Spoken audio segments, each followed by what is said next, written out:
Sudah nih kan? Yoi. Oke, bismillahirrahmanirrahim. Buat saudara semua yang ada di Maluku Utara dan saudara yang ada di wilayah timur Indonesia, alhamdulillah siang hari ini saya ketemu dengan kawan lama. Tapi sudah sangat kenal satu dengan yang lain. Namanya Bung Ipox. Halo. Alhamdulillah hari ini bisa berkuda dengan Bung Ipox.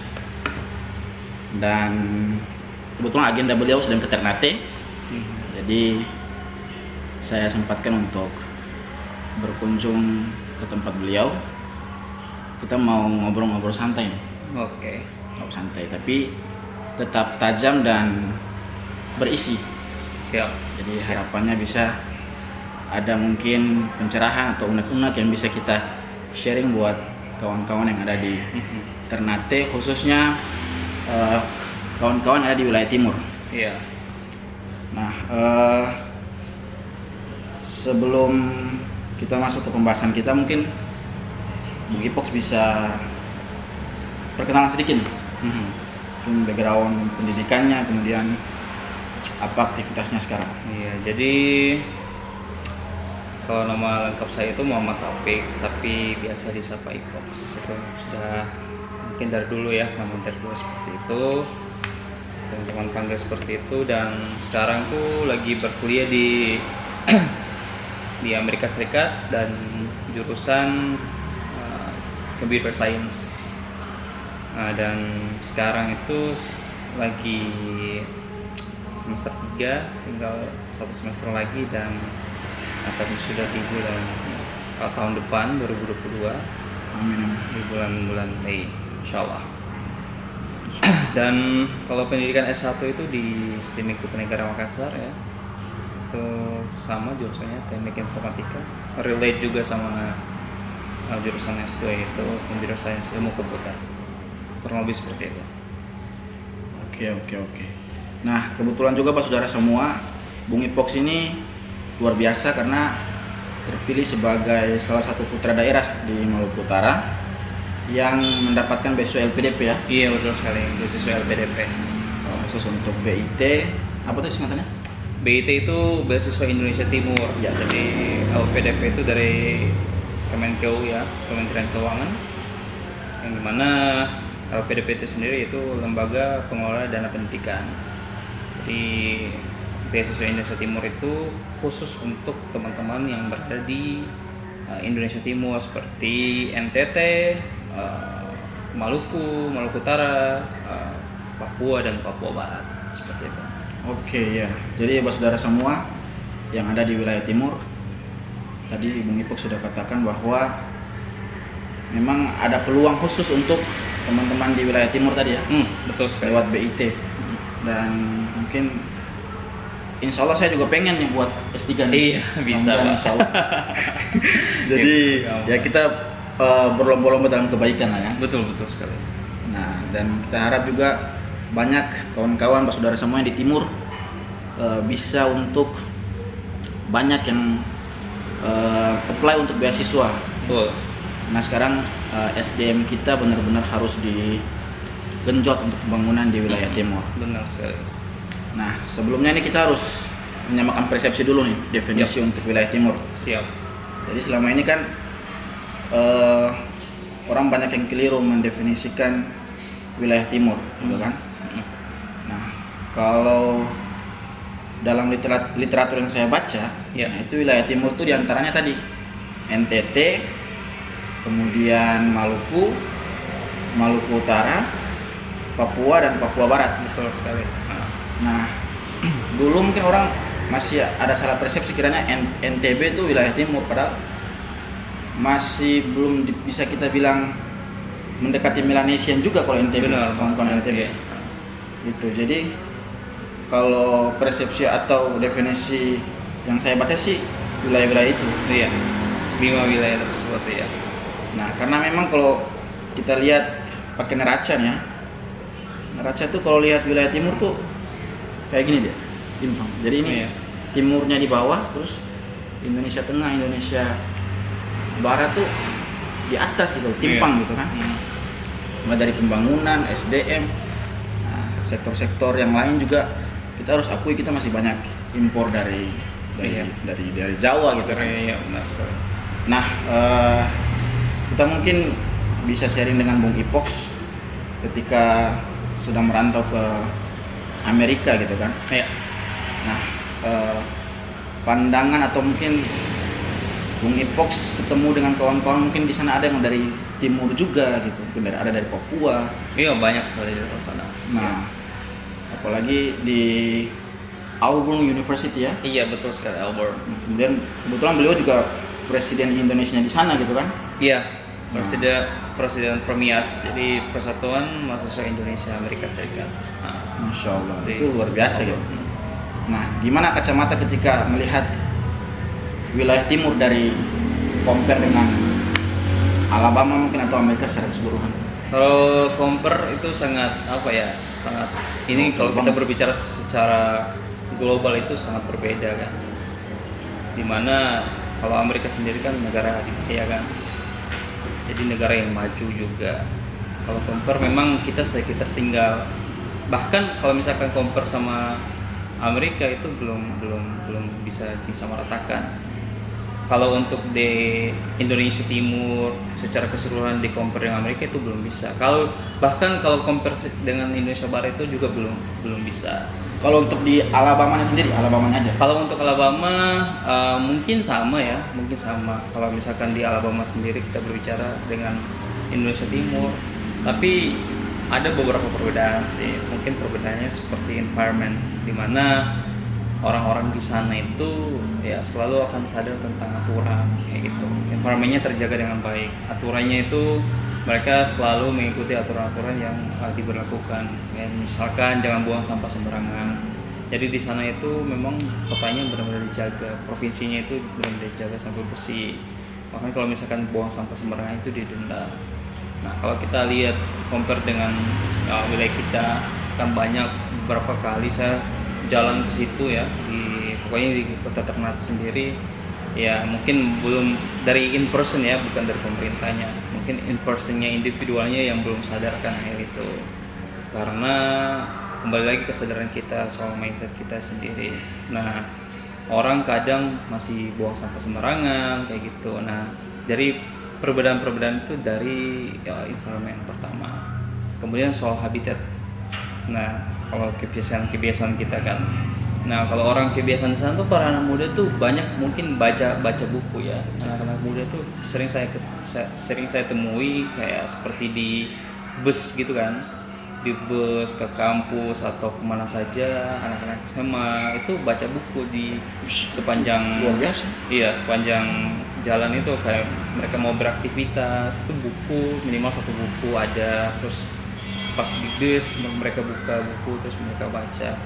Nah, ini kalau lagi dan lagi ketika saya kesini ya, muda kita masih ya mungkin kurang menyadari hal itu kan. Saya minim untuk membaca. Bahkan acara yang terkenal itu kalau nggak salah Mata Najwa ya, Mbak Najwanya sendiri bilang kalau Indonesia itu hanya beberapa persen orang yang membaca buku setiap harinya, kayak gitu, hanya sedikit gitu. Jadi kalau mau dibandingkan dari habit dengan environment itu berbeda jauh sama Indonesia Timur. Tapi untuk sekarang ini karena mungkin banyak beberapa udah dari luar, mereka yang mungkin udah kuliah di luar atau bekerja di luar. Nah, ada pola pikir yang berubah dari situ. Mungkin pas mereka balik ke Indonesia, khususnya Indonesia Timur, mereka punya efek sendiri terhadap lingkungan mereka. Jadi ketika bergaul dengan orang tersebut, ada orang-orang lokal yang bergaul sama teman-teman yang lokal juga tapi yang dari luar negeri, mereka juga terpancing untuk mengikuti gimana cara mereka melakukan kebiasaan-kebiasaan tersebut seperti itu. Iya. Jadi kalau mau disimpulkan tuh sebenarnya hanya dari segi habit dan environment. Selebih dari itu sih sama hampir sama sih. Seperti itu. Oke, sorry nih Pak Saudara semua karena Bung Ipox juga ada agenda hari ini, tapi masih baru 10 menit sih. Masih ada ya 5 menit, 7 menit lah ya Pak Bro ya. Boleh. Karena kita dibatasi waktu juga. Oke. Tapi ini kegelisahan kita bersama sih, Pak Saudara semua, teman-teman yang ada di timur, bahwa memang stigma ketertinggalan, keterbelakangan, stigma termarginalkan itu masih ada sampai sekarang. Iya betul. Dan kalau saudara semua masih ingat ya, tahun ini ya, sekitar pertengahan bulan gitu, Agustus atau September saya lupa, itu kan kita dikejutkan dengan satu statement yang luar biasa dari Ibu Risma. Ibu Risma kan, ada pegawai yang buat kesalahan, kemudian tiba-tiba diancam untuk dimutasi ke Papua. Itu kan seolah-olah Papua tuh tempat ketakutan buat orang gitu. Iya. Ya kan? Nah, itu yang menjadi kegelisahan kita dan suatu saat mungkin kita bisa menghilangkan stigma-stigma itu dengan ya yang mungkin salah satunya mendongkrak SDM dengan baik. That's right. Lewat pendidikan. Nah kayak gitu. That's right. Artinya pendidikan harus semerata mungkin sampai ke pelosok negeri Indonesia ini. Nah, karena salah satu untuk menghilangkan statement seperti itu, kita harus orang Indonesia Timur jangan mau kalah dengan orang Indonesia Barat.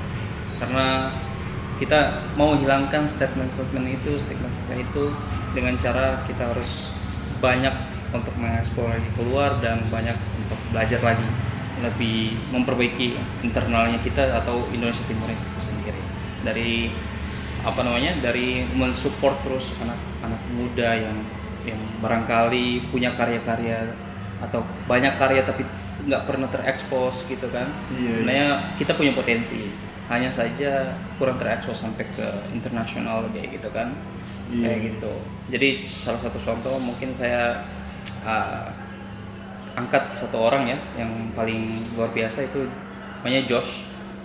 Dia itu adalah ilmuwan ya, fisika ya, dia berasal dari Papua.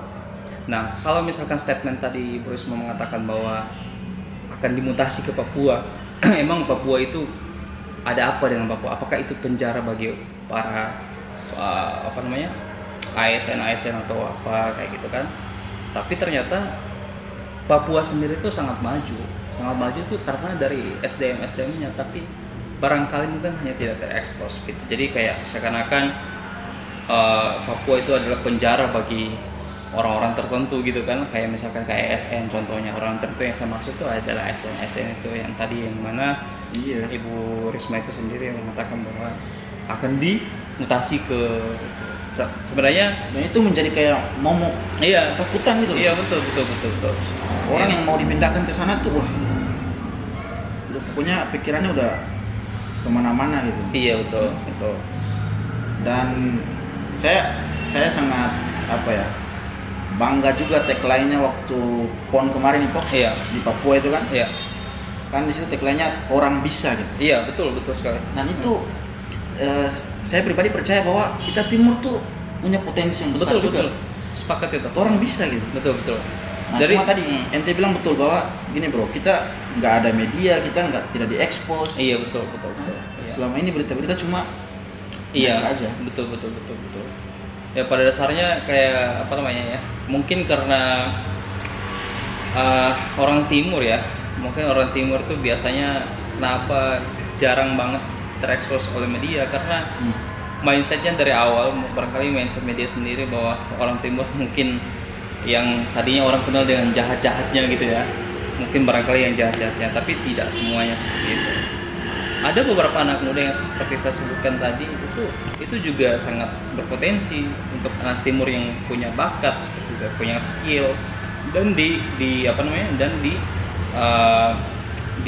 istilahnya dimanfaatkan sama orang di luar untuk menjadi seperti tenaga ahli di luar sana. Bahkan orang-orang SDM seperti itu yang yang kita harus jaga dan kita harus besarkan, tapi jarang diekspos. Makanya oleh karena itu orang tahu Indonesia Timur hanya yang jahat-jahatnya aja, padahal tidak semuanya seperti itu. Iya. Karena kita punya potensi sebenarnya. Iya. Kita Benar banget sih. Iya. Dan mungkin nggak menurut Bung Ipos kira-kira suatu saat ada presiden dari Indonesia Timur? Kalau saya di beberapa tahun akan datang barangkali ya di tahun 2045 barangkali ya. Karena diprediksi bahwa di tahun 2045 itu ekonomi Indonesia itu akan masuk di dalam urutan ke-10, 10 besar ya. Bukan urutan ke-10 tapi 10 besar ekonomi terbaik di dunia. Jadi saya yakin bahwa kalau misalkan mengacu pada teman-teman yang banyak udah sekolah di luar, ya potensi itu akan datang dan melahirkan banyak pemuda-pemuda yang kuat karena banyak bergaul juga kan di luar sana.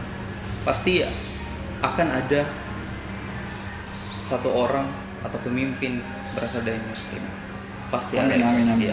Karena beberapa yang saya sudah lihat ada staf khusus presiden milenial ya, itu adalah salah satunya orang Timur. Kalau teman-teman lihat Billy Mambrasar namanya, itu dari Papua gitu. Itu perwakilan dari Indonesia Timur. Jadi Jokowi atau presiden pemerintah sekarang ini mempercayakan bahwa potensi Indonesia Timur itu ada dan harus dibesarkan lagi dan harus dimanfaatkan mereka, karena mereka juga pasti bisa memimpin di kemudian hari.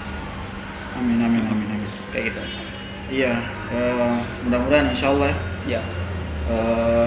Harapan kita emang, tapi ini sebenarnya ini bukan mau rasis ya dengan saudara-saudara kita di Indonesia Barat, Betul. di Indonesia Tengah, bukan rasis. Tapi ini kita menceritakan realitas aja. Iya betul. Realitas yang terjadi saat ini, bahwa Iya. memang ketimpangan itu ada gitu, stigma itu ada. Kita nggak bisa pungkiri itu, dan salah satu untuk bisa menyeimbangkan Indonesia supaya nggak timpang tuh ya harus ada perwakilan kita juga. Betul. Gitu kan? Iya. Harus ada kawan-kawan Indonesia Timur yang di kabinet, Iya. yang menjadi pemimpin supaya keadilan atau ketimpangan itu nggak kelihatan. Iya benar sekali. Gitu kan? Iya. Nah sekarang kan tumpang apa ya, ketimpangan itu nampak sekali gitu. Iya betul. Bayangin aja bro, kalau ente ke Jawa, ente lihat infrastrukturnya, ente lihat gedung-gedungnya itu, wah jauh sekali sama Indonesia Timur kan. Nah Iya. itulah mudah-mudahan. Sekarang seperti ini. Kalau misalkan diprediksi kemudian Indonesia Timur tidak bisa memimpin, itu tidak mungkin, pasti bisa. Karena gini, kalau dari saya sendiri, saya pribadi, saya Indonesia Timur dan saya sekarang menjabat sebagai presiden juga di luar. Amin. Itu artinya apa? Betul. Itu artinya ada kepercayaan untuk dari teman-teman di sana.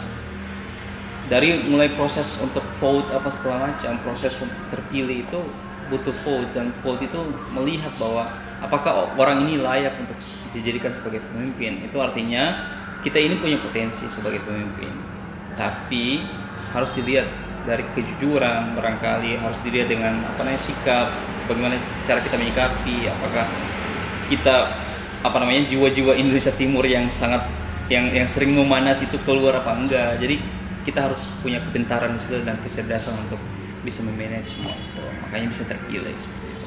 Iya.